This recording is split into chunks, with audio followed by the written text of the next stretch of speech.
नाज़रीन, जेकबाबाद में नकली बिज ऐं भाण जे विक्रे खिलाफ़ पीपल्स पार्टी शहीद भुट्टो जे कारकुननि पारां एहतजाजी मुज़ाहिरो करे धरणो हयो वियो। जेकबाबाद में ॾिसूं था हुज़ूर बख्श मुगेरी जी रिपोर्ट। नाज़रीन, पीपी शहीद भुट्टे पारां शहर में जेके नकली विकिरो करे रहिया आहिनि उन हवाले सां दुकानदारनि जे ख़िलाफ़ ऐं जेके भाण जेके हलाइनि था नकली उन्हनि जे ख़िलाफ़ एहतजाज करे प्रेस क्लब साम्हूं एहतजाज करे धरणो हणी वेठा आहिनि।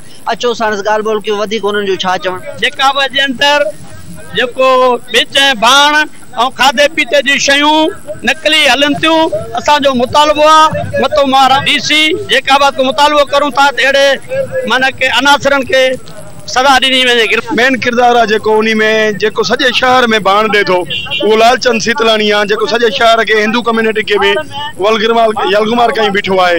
असांजो ख़ासि करे एहतजाज जेको इन जे लाइ आहे जो जेको जेकबाबाद शहर में नकली भाण ऐं बिज हले थो या उन में जेकी मिलावट थिए थी या जेको उन जो डबल रेट वरितो वञे थो उहो पंहिंजो हक़ सां ॾिनो वञे। 5-8 ॼणा जेका चङा मुड़ुस आहिनि उहे शहर जा फ़ैसिला करनि था, जेका ग़लति फ़ैसिला आहिनि सही फ़ैसिला आहिनि उहो हिकिड़े ई बंदि कमरे में थियनि था। उनजो सरगना जेको आहे लालचंद सीतलाणी आहे, जेको हिकिड़ो ब्लैकमेलर आहे, हर पार्टियुनि खे अॻियां करे जेको आहे पंहिंजो मुफ़ाद पंहिंजो ओके करे ऐं 18-19 लख रुपया जेको पुलिस वारनि खां वठी असांजे केस खे बि ख़राबु कयो अथई।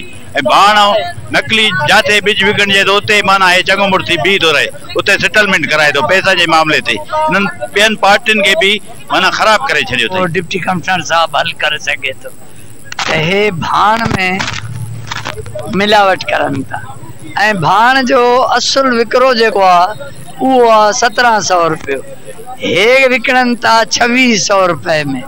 ज़रात अॻे ई तबाह आहे, हुनखे जेका मिलावट करे ॾियनि था त पोइ ज़मीन छा न ॾींदी।